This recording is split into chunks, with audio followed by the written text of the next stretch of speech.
EHAS Club presents Stories to Create podcast, where the tale of our guest takes you back, way back to where the story first got created. Now, to help create this new story, here is your host, Cornell Bunting.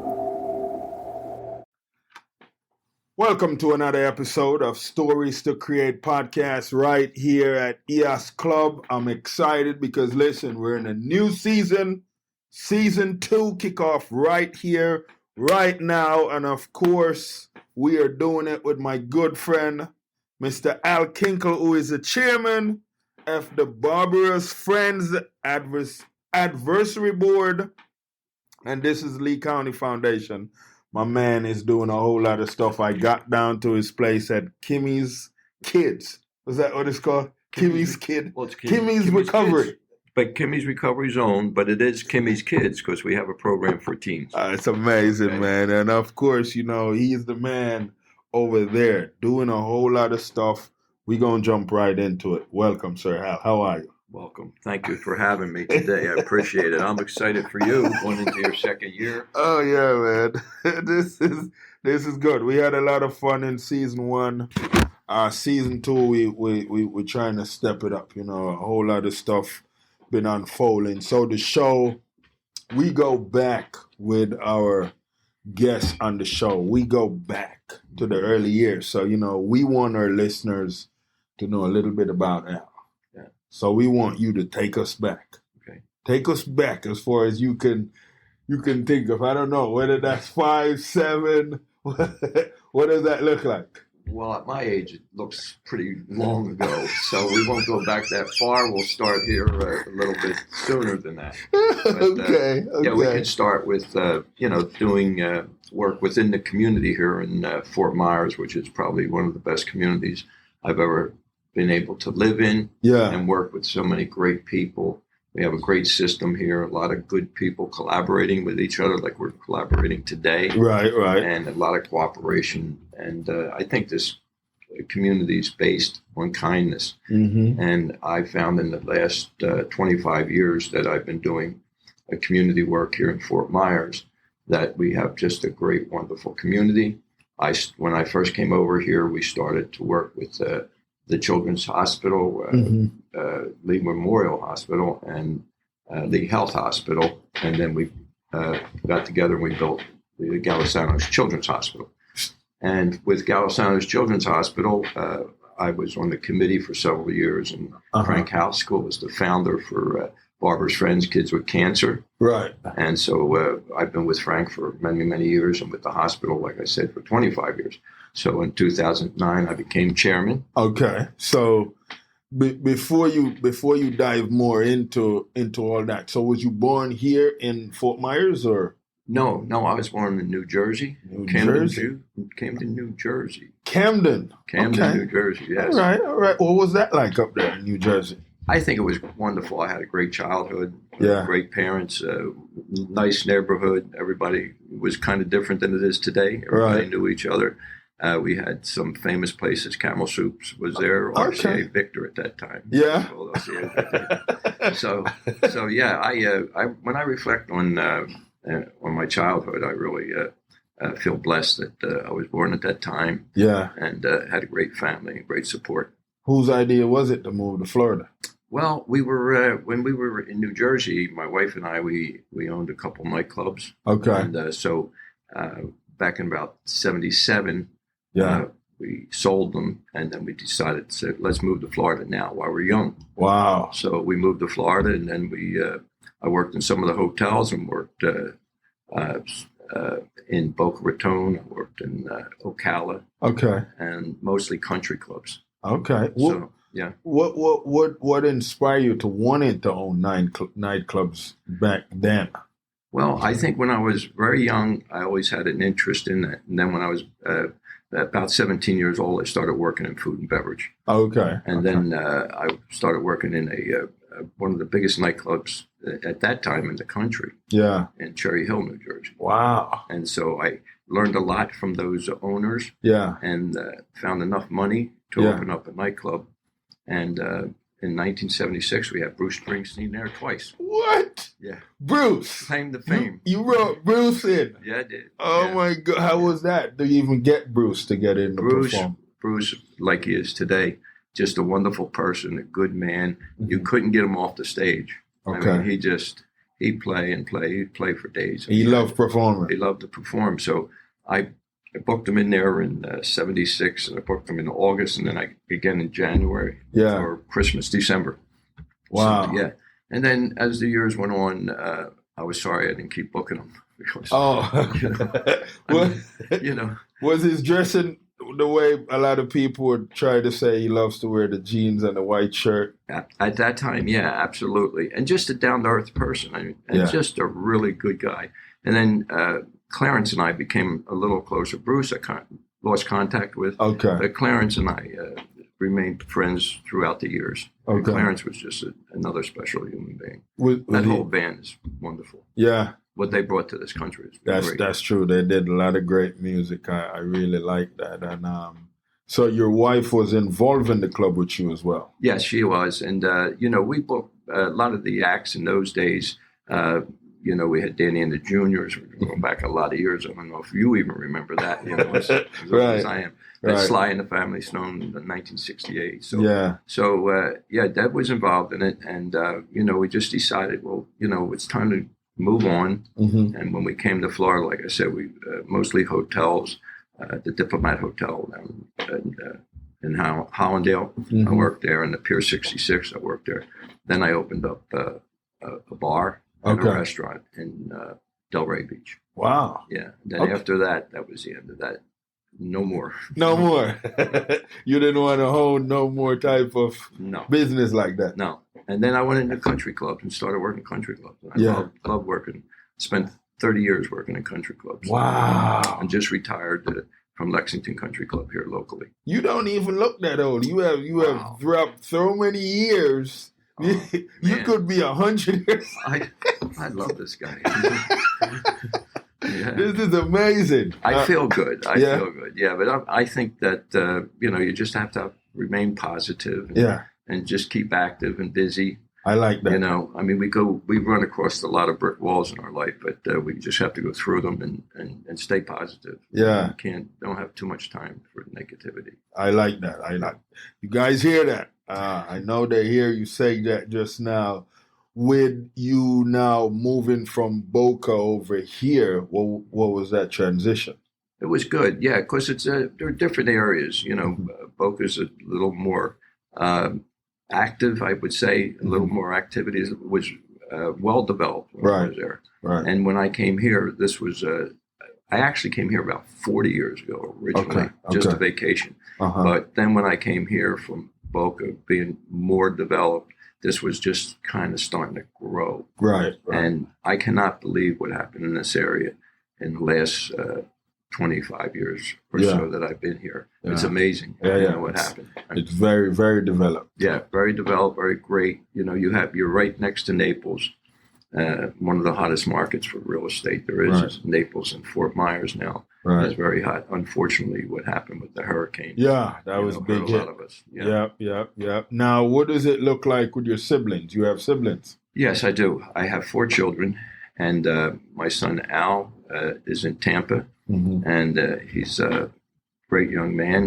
He was a 2-time All-American boxing champion. Oh, wow. And he went to the Air Force Academy, did very well. Yeah. My other son, Chris, is a PGA pro. Okay. And he worked with me for a long, long time. Another great person. And Jennifer, my daughter, she works in the food and beverage industry, and she's just wonderful. My kids are all great. That's beautiful. And then we had Kimmie, my oldest daughter, Kimmie, had some issues and mental health and substance use issues. Okay. And in 2015, she overdosed from a fentanyl.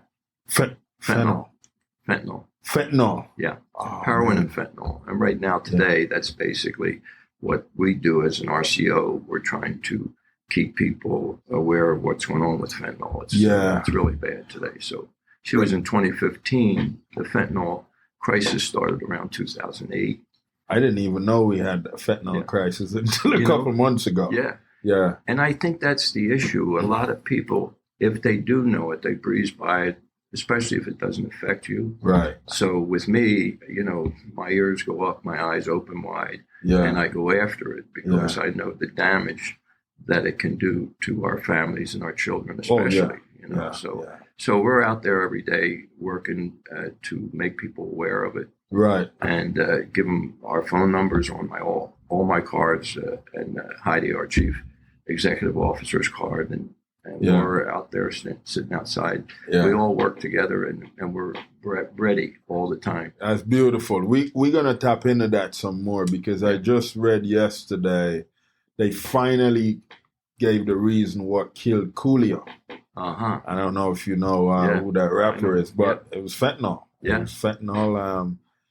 So this, I don't think a lot of people even know the seriousness to what this can do and how much this is out here right now. That's right. And that's the thing that worries us all the time. Yeah. Is the effect that it has on us, on our younger generation, but all the way up to our older generation. Because anybody that does opioids or drugs at all today, 84% of all overdoses, fentanyl is in that drug. Wow. So, we had an instance not too long ago. A young person went and had some pain and wasn't using drugs, and she had some pain, and a friend of her said, well, I can help you out. I'll get you something that ease that pain, a Percocet or one of those pills. And she took it, and it was all fentanyl. So they're pressing the pills to make them look like opioids, and in that pill is fentanyl. Same with your heroin. So the Percocet is not. So the Percocet is not Percocet. No. Mm-hmm. No. What? No. We say 84%, but I say almost everything that you use today has fentanyl in it. Come on. So when you're using, and you take any pill or snort anything or smoke anything, more than likely there's fentanyl in it. And fentanyl's, of course, going from China to Mexico. Mexico, that's where they're pressing the pills. And the pills, that's the other fear that we have with our children, because some of them look like Skittles. So it's would the fentanyl look like Skittles? Mm-hmm. They make what them you mean look like Skittles, like the actual Skittles? Candy. Mm-hmm. Yeah. No. Yeah. Oh man, I gotta get aware of what's going on right now. I didn't know all this. Well, I think that's like I say, when we were talking a couple of weeks ago, and I was talking to a group of great citizens, and I said to them, don't just listen to the TV and walk away. Right. This is very serious, because when we talk and go to groups, almost every time we go somewhere, somebody knows somebody that either died or overdosed and almost died. Right. So it affects everybody. And when substance use disorder or alcohol or whatever it might be, it's a family disease. Right. So it just doesn't affect the person that's using; it affects the whole family. Right. It's that's a little. For me, and I don't know, maybe the drug dealers that are selling it don't know that it's killing their customers, because then you lose that money right there. I don't understand. Don't make sense.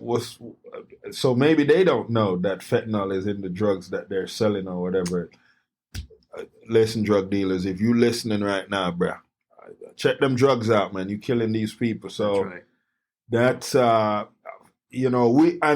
think, because maybe I got to get a doctor at one of these times on the show, because how did that even get into America? I mean, do we even know? Yeah, it's just, it's like we have an addiction issue here in the United States, of course, so we had the need to use these pills or use drugs or use heroin or shoot it or smoke it or whatever it is. So we have a major addiction problem here. Right. But it does come in, most of the fentanyl now is coming in through Mexico. Oh. So I just heard on the news the other day that they were making a deal with Mexico now where they're going to stop. Mexico would stop sending as much over here if we promised to make it harder for them over there to get guns. So, but if the need's there, they're going to get it here, So it's like every time the sheriff does a great job here getting it off the streets. He really does. But there's so much of it around, and there's so many different places that it's at. I mean, we 24/7. We could be cracking these houses down. Yeah. But there's another house here. Same with over there in Mexico. When they stop one channel, Yeah. they've Another already got open. 2 or 3 different channels Right. ready to go and Right. come into this country. Wow. So Yeah. there's got to be a motive behind what that look like. Well, But the motive is really, it becomes greed. greed. You know, greed. Yeah. You can see, Yeah. because when they take fentanyl and mix it with heroin, say Right. heroin's, just for number's sake, say heroin's $10,000 a pound. Well, fentanyl is $50 a pound. So the more fentanyl they put into the heroin, the more money they're going to make. Okay. See? So if they take a pound of heroin, take a pound of fentanyl and mix it, they make more money. So they should be aware, and they should not want to do that. Right. But the desire for money changes the whole program. Man. And you can't even really use it the way you want to use it, because Right. then you get busted and all that other That's stuff. right. Yeah. That is sad right there. Now, so you've been a part of Lee Health Mm-hmm. for 25 years. 25 years. What make you wanted to go into that field after coming out of nightclubs and restaurant and stuff like that? Well, I volunteered for at Lee Health all these years, and now I'm chairman for Barbara's Friends Kids with Cancer. Right. And when we started out, we were I was the president of the Club Managers Association, Mm-hmm. and we brought in Barbara's Friends, which is the one that I'm chairman for, and that's Kids with Cancer. Right. So Frank Haskell is the founder, and Frank's daughter died at 35 years old. Okay. And so he started this fund. Uh-huh. And when I heard his story, I said, "Man, I love you. I'm gonna help you out." That's how I got involved with Lee Health. Oh, okay. Yeah. So then, as time went on, I became president of the auxiliary, which is a volunteer group at Lee Health, Right. and I did that. I love Lee Health. I think they're doing great work in the community. Mhm. They're a big hospital with 15,000, 16,000 employees. Right. Like great leadership. Yeah. You know, they really are trying to tackle all the issues that we have. But you know, it's a big issue. Big issue. Yeah. You know, so what happened when Kimmie passed away in 2015? It was funny how God works. Frank and I met. I helped raise funds for the community, but also for Barbara's Friends, his daughter. Right. And two men on a mission. They did a newspaper article on the two of us. Okay. And when Kimmie passed away, the hospital encouraged me to start a fund, Uh-huh. and we call it Kimmie's Angels, which there's an angel. I get to wear me an angel. There you go. I like this. I wear 2. There you go. I need more angels than you. Yeah. Now, what was that? What was that like? You know, as a dad to Kimmie before, you know, the challenges Mm-hmm. got to her. Like, what was that like with you and her? Well, I think people out there that have addiction in the family know what it's like. It's very difficult on the person that has the disease, because we call it a disease. Right. You know, we don't call them drug addicts. We don't call them, anything but that this is a disease that affects 90-some% of the people in the United States, some way, shape, or form. Right. If you have anxiety, if you have depression, low self-esteem, Yeah. it doesn't have to be, bipolar. There's all kinds of issues that come behind wanting to use. So Kimmie was dual diagnosed. She had a mental health and substance use disorder. Okay. And she was dual diagnosed. So dual diagnosed, in other words, she had mental health and a substance use disorder. So it's dual diagnosed. And that diagnosis has helped us a little bit, but she was 20 years fighting the disease of addiction and the mental health issue. So after 20 years in 2015, she was, we sent her over to Palm Beach. She was over in Palm Beach for almost 2 years to get clean and get into recovery. And she did. Yeah. And she did. So she was ready to come home. She was coming home on a Friday. Yeah. And I was doing a Christmas party for the kids at Lexington Country Club. And so I said to her, I can't make it today. I'll come over Saturday instead and pick you up. Right. And then I got a call 9 o'clock the next morning. A call that I basically waited for for many, many years because I was always afraid that she would overdose and pass. Oh, man. Because she overdosed many, many times prior to that. Right. So I got the call, and then we went over to Jupiter. She was in the hospital, and she was on life support for 6 days. So the effect that's the things that really, when we're working on this, our biggest concerns is the effect of a 20-year addiction on the family, on the friends, on businesses. Mm-hmm. She was working. She did great. She worked at Hooters for 10 years. She was a productive person. But then once the heroin came into it, then we knew that we had more problems than we ever did. Wow. So it's a family disease, and it affects the whole family. Yeah. So it's hard. It's very difficult. Man. Yeah. How did our brother and sisters took that? Well, again, a lot of people, we always think of the person instead of the unit. Right. So for the siblings, for my children, it affects them a lot. It really does. It really hits them hard, because we're all a piece of the whole. Right. Right. So it does. And it had a real major effect on my wife. It really hurt her big time. A little bit different than what I did. It hurt me. It still hurts me every single day. I think of her every day. Right. But because of what I do and how busy I am, that gives me hope for other people, and that helps me, What was your journey like growing up with your mom? What was that relationship? Okay, so, when I was little, we lived in Camden, New Jersey, which was a factory unit. Yeah. So we had factories all around us in our backyard. And, the whole area was, nobody had cars. We just, we're just hanging out, walking around. Yeah. Schools were close by. And my mom and my dad, they were very generous people. Okay. So in those days, when somebody was down and out, they helped. My mom would go help. Wow. And I think that's where I got a lot of that desire to help other people. Yeah. Because I always tried to help, always tried to do something. Right. In Boca, in those areas, I was on the board for the Migrant Workers Association. Yeah. So I did a lot of work over there with them. So I think that was instilled at a young age. Kindness. That's beautiful. And love. Yeah. You can't go too far without love. Right, right. Was Dad involved as well as Mom? Yeah, Dad was involved, but he wasn't involved as much as Mom. Okay. Yeah, because Dad, he had his job, and then he had side jobs.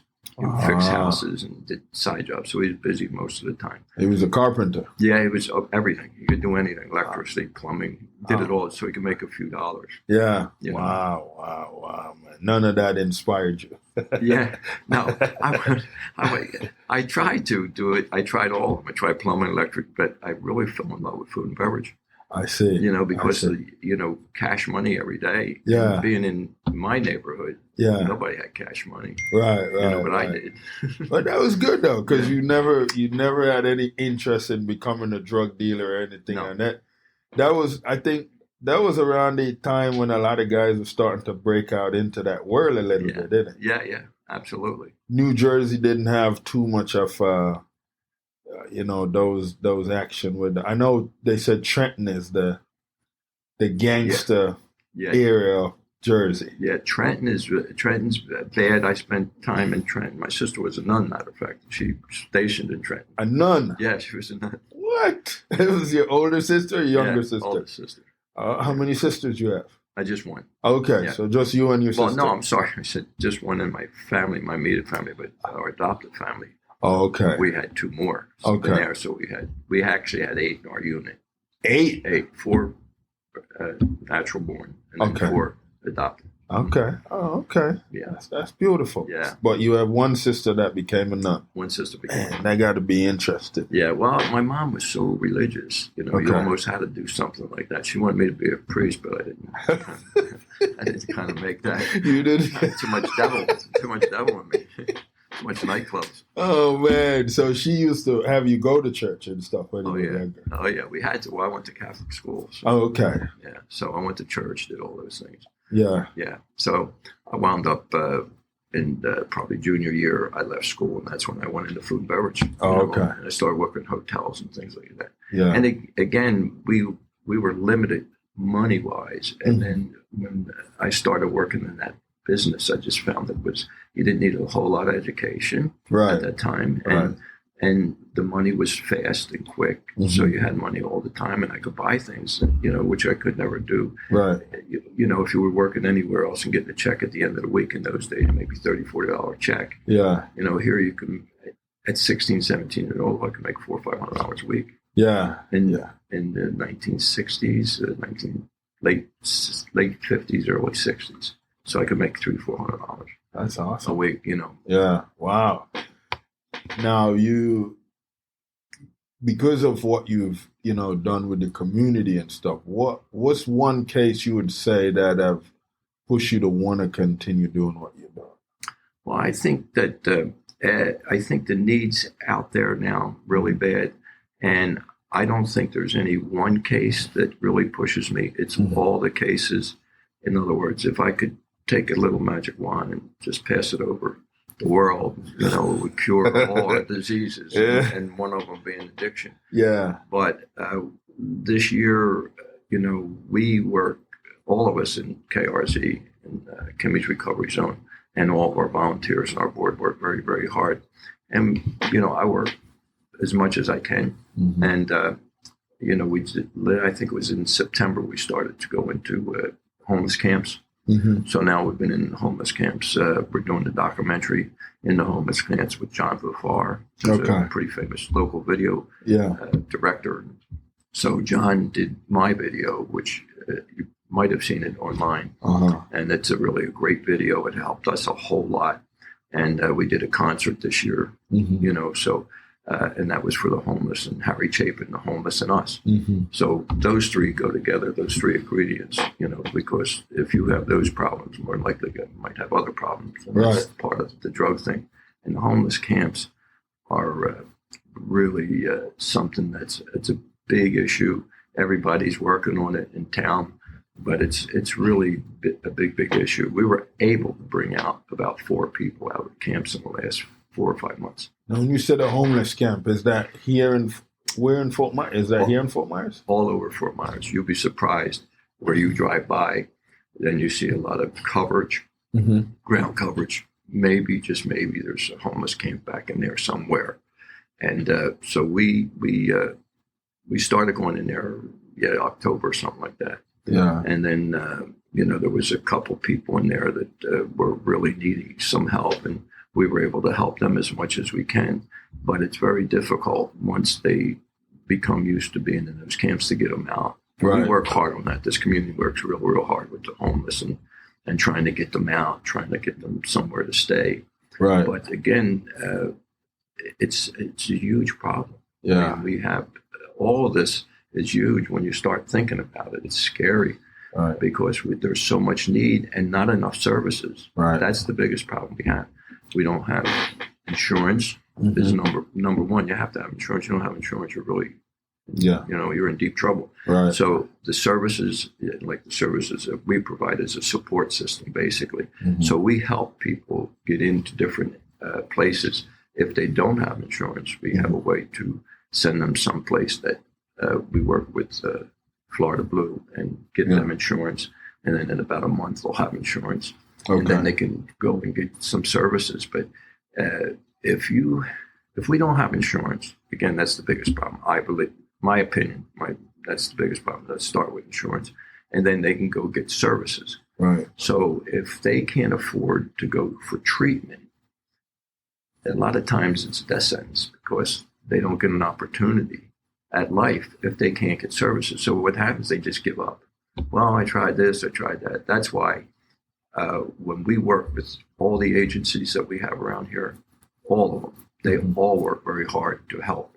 When we call to help get somebody somewhere, if they can't do it for some reason whatsoever, they'll find them a place for us. So we've gotten some people into the halfway houses and some people in some of the centers. And they do it for free.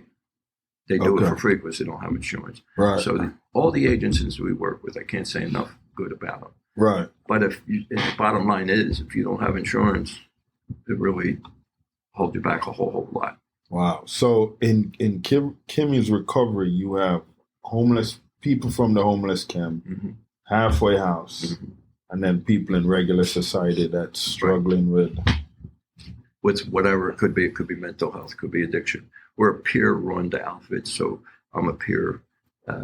We have Sherry, who's a peer. So we have 3 peers. Heidi's a peer. So we have 3 peers in there presently, and we hope to keep building on the peers because that's what we really want.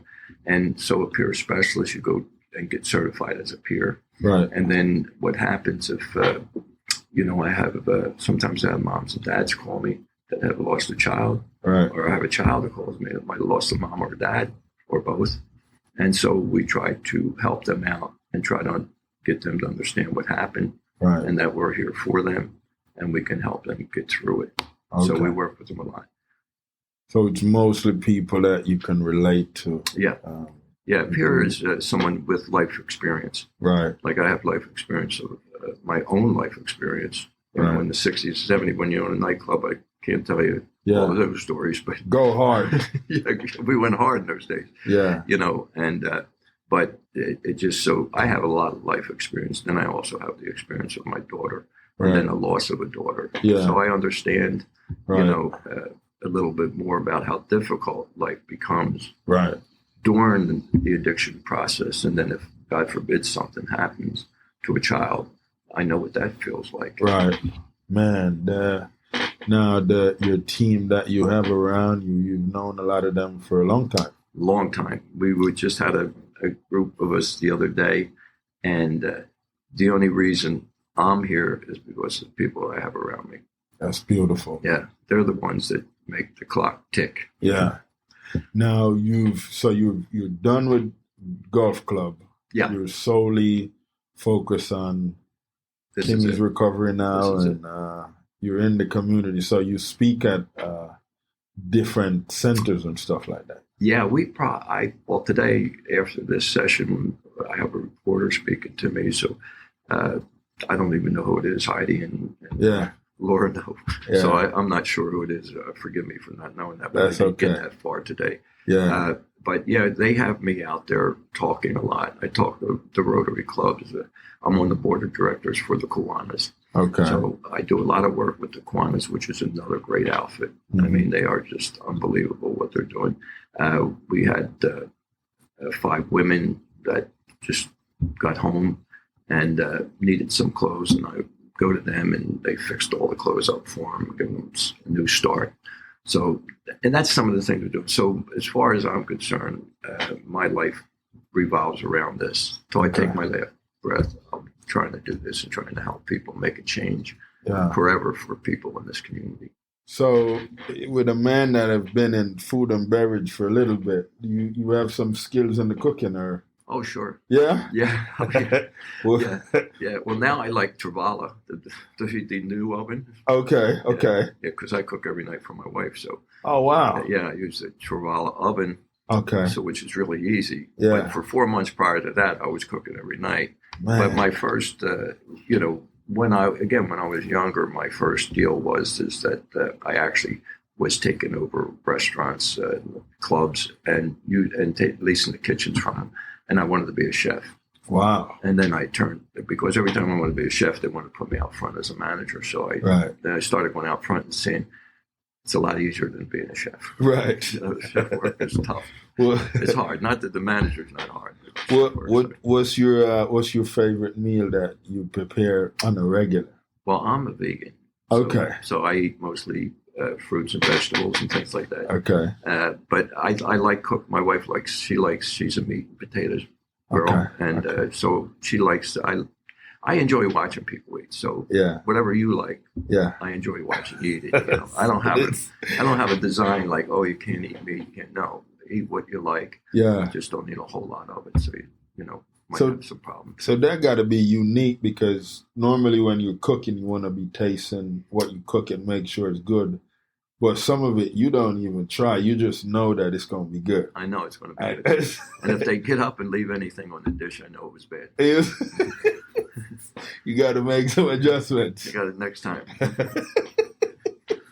This is good. How often does the kids come over to enjoy some of your cooking? Well, they come when they can. My oldest son was just at the house. He spent about 4 months there. He's in Tampa. Okay. And then my daughter lived with us for the longest time. And then she just found a very nice young man. And she's living with him now. And you approve? Yeah, I approve. Sure, why not? He seems very nice, and he takes good care of her, treats her well. That's good. So that's all you can ask for. And then my other son is married to Michelle. She's a nurse over at the hospital, been there a long, long time. Yeah. And then he was a PGA. Well, he is a PGA pro, but he has an injury now. So. Oh, he doesn't play as much golf? No. He was in charge of Lexington Country Club. He was the PGA pro there for, like I say, 20 years. Okay. But now when we get enough room at KRZ, Community Recovery Zone, part of the operation will be teaching golf. Oh, beautiful. So he's going to do that. Man. The hitting machine, the virtual golf and all that. We're going to have all that. You gotta bring him down to the tournament that's coming up in May. We want to bring him to the tournament. Of course, I'm going to be there, and I want Chris to come maybe and play in a foursome. Yeah. Do you play? Oh yeah. I play.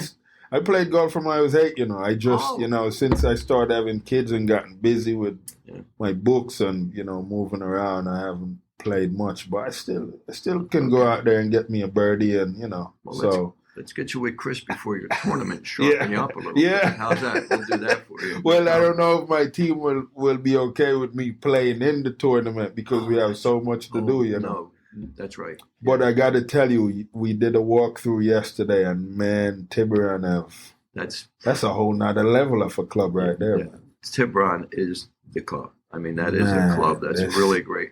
We have great clubs all the time, but Tiburon's a really great club. You really picked a wonderful spot to have a tournament in. And I understand you're selling pretty strong already. Oh, man. Listen, there's $1 million shootout. Well, maybe I should play. It's serious. Yeah. It's a lot of stuff. And they're rolling out the red carpet. They introduced me to some of their top people yesterday, the head chef. And, so they're rolling it out, man. Yeah. So... But, coming back into Al's world a little bit, so is your parents still around or? No, they're gone. They're gone, long gone. Yeah. Yeah. Mom and dad long gone. Mom came to Florida, lived with us for a little bit. And my dad passed on many years. He never experienced Florida, your dad? No. Okay. No, he came down and, for a week or two or something like that, but he basically stayed in Jersey. And he passed early. He passed around 70 years old. So it's been going quite a while. So now with what you're doing at Kimmie's recovery, do you do a lot of partnership with other organizations that are? Yeah. I like to say when we first started Kimmie's Zone, the whole idea of the program was to collaborate with everybody. Mm-hmm. Valerie's House, Pace for Girls, Hope Clubhouse, Deb Carmella, Park Royal is a big supporter of us. Lee Hell's a big supporter of us. David Lawrence Center, White Sands, these are all local groups. I don't think there's anyone that I've ever went to that didn't try to help me. If they couldn't help me, and that's a good thing about collaborating. If they can't help you, they'll get me somebody. They can suggest someone. Yeah. I like that. Now there is website for Kimmie's recovery. Yeah, you go on the website on the website. I think the most important thing to do is see the video. Right. The video is really will take you back a little bit. Yeah. And in that video, Kim's in that video, but in the video you'll see the cooperation we get from some people that are in recovery. Right. And then we also have the sheriffs on there, and then Dr. Antonucci, who manages the hospital, he said a few things on there. So we have some people that people would know them and know that we're committed to this community. Okay. And the deal is the crisis. We're in a crisis situation. Right. There was a couple of weeks ago when Fox interviewed me, and I called it a war. Mm-hmm. And basically, we don't have enough services. We can't provide enough assistance out there because it's so overwhelming, the need. Mm-hmm. So what's going to happen? The pharmacy company was fined so much money, and that comes in grants and things like that. So that's how we work. We work with grants. We didn't start fundraising yet. We're going to start pretty soon, but we haven't started raising the funds. But the need is so bad out there. What's happening right now in our society is no less than a war. Mm-hmm. And if you have a war, what do? You throw everything you can at it. Right. And I think now mental health, substance use disorder is all becoming front page news. It's on the forefront. So I can see us changing in the way we think about it. Mm-hmm. Because people used to think because you did drugs, you were no good. Right. It's not true. Yeah. People have an issue.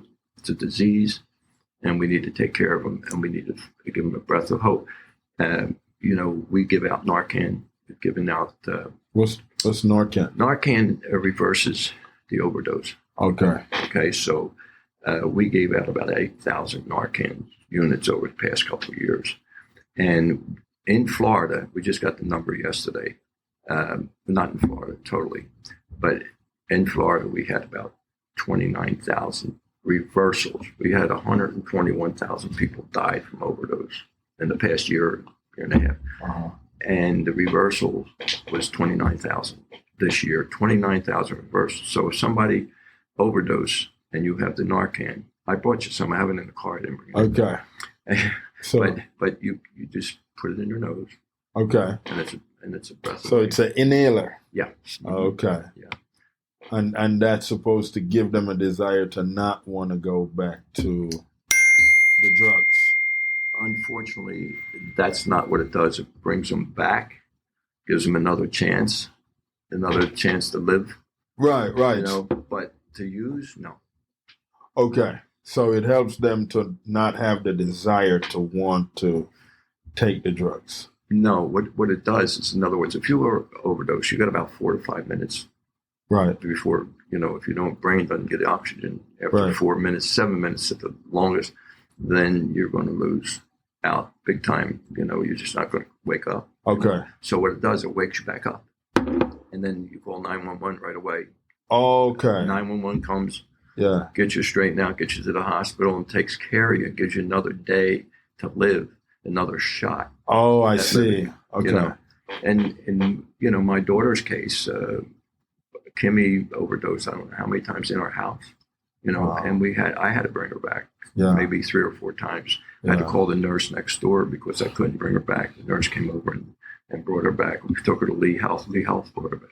So she overdosed a lot. That's just giving them another chance at life. Right. And we need to do that, So because you hear so many of these cases, is the high that good? Why people just keep going back to want to get another high, or yes, a high similar to that high? Yes, that's what it is. You keep chasing that high. When you're first using drugs, it's wow, this is something. Then you keep using them. Before you know it, you're full blown addicted. Then you keep trying to chase that high, and then more you chase it, and then you use more. You use more, and then like today, you don't have to use more. You just have to use it one time, and you could be dead. Yeah, basically. But you chase the high. Heroin is a big. The people that use heroin that I talk to, I never used heroin, but they told me that the high is just that's what they chase all the time. And then but they can't catch the high. They can't find the high. No, it just keeps going on and on and on, and then they call it full blown addiction. And people don't realize that it's slowly to get you. So whatever, even if it's the use of alcohol, slowly but surely, if you continue the use, you're going to use more and more and more, and it's going to affect you in many different ways. Now, it doesn't mean you're going to not work anymore. It doesn't mean you can't still work and do a job, but it does affect you. That's just sad right there. Yeah.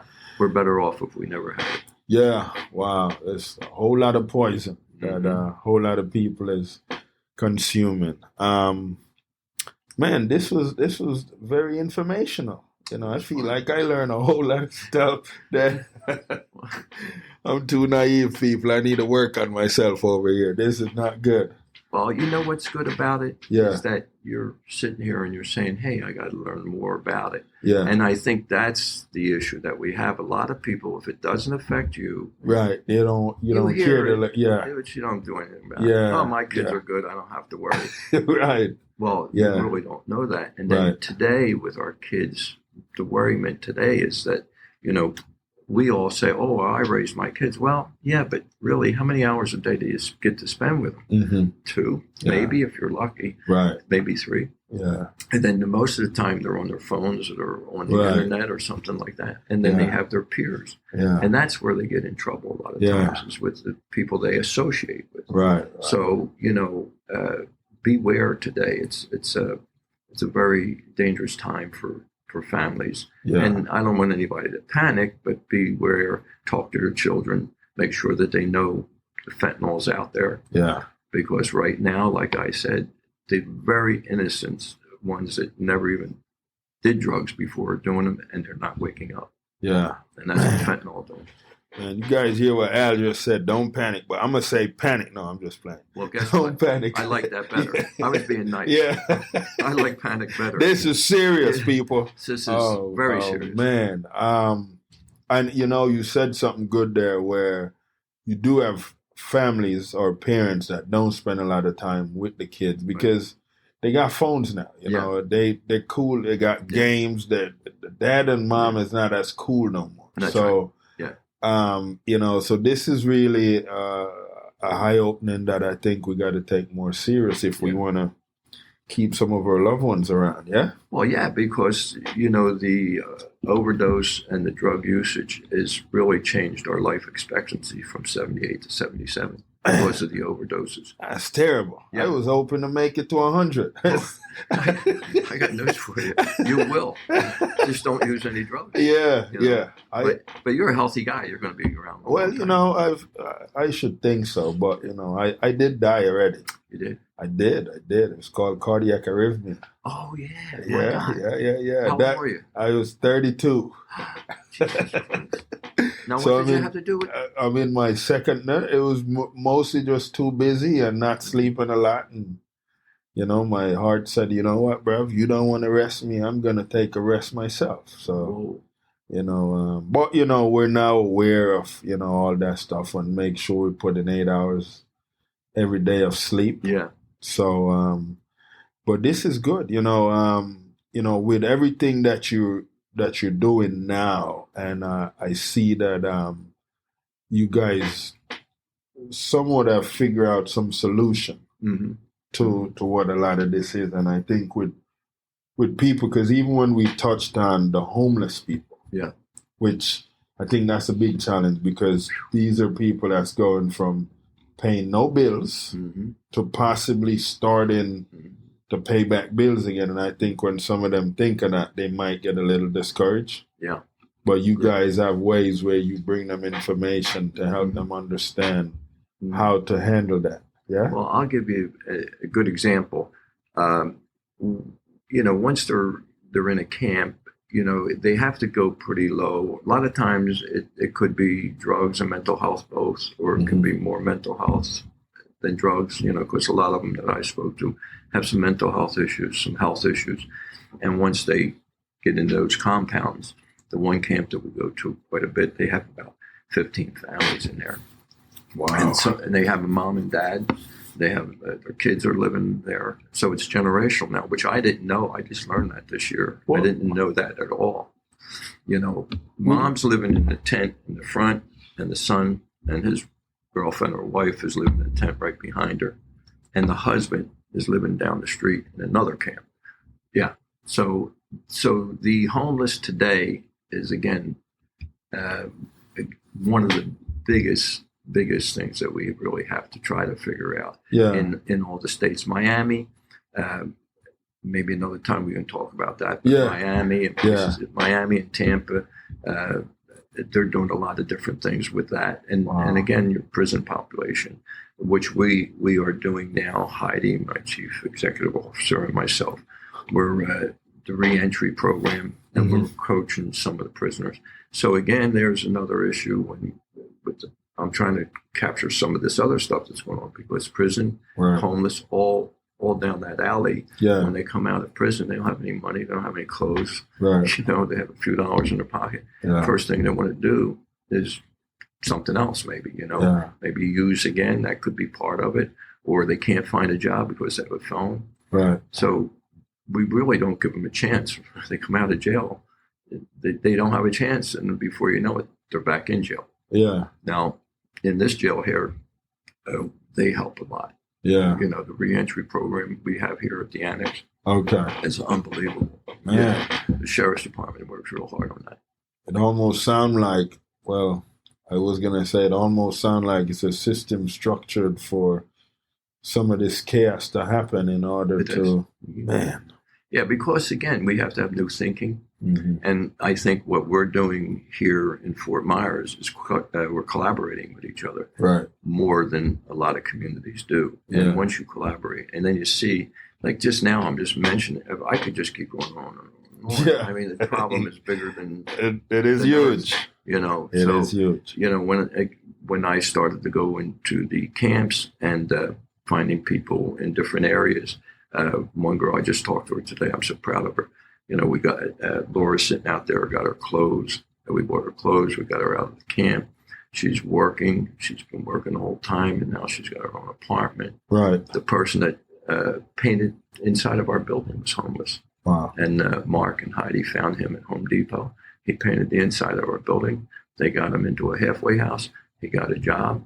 So we can help.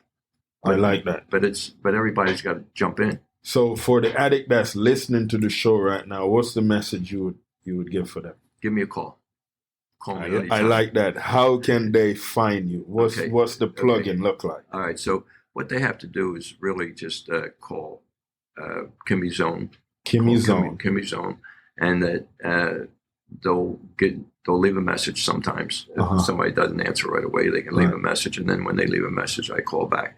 This month, we probably, between Sherry, myself, and Heidi, and Laura, we probably talked to 30 or 40 people this month and got them some kind of stabilization, some kind of stabilization. Now, not all the time, it works out as well as we'd like it to, but I think when people call and they can actually talk to somebody, that's a big part of it.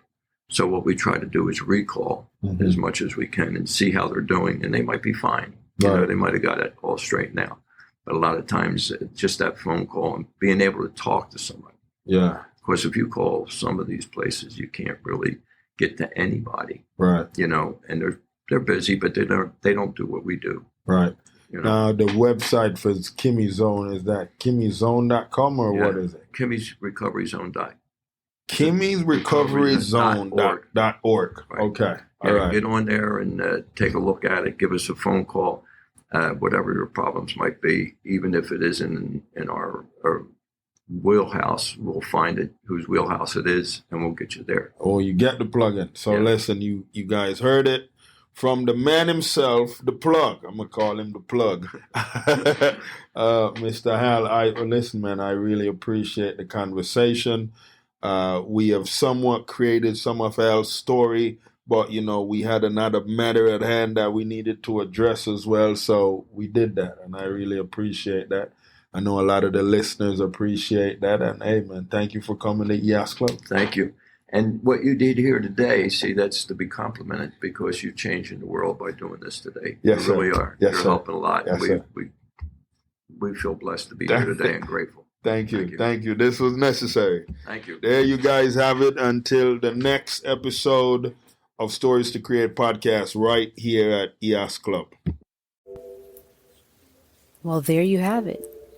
The host came, the guest came, and the story was created. Thank you to our sponsors, EHAS Inc., Karis Capital, and the Cornell Bunting LLC brand. Go check out the books, courses, and materials at www.cornellbunting.com. Thank you again for listening to the show. Check back again to hear another tale from another unique guest right here at EHAS Club.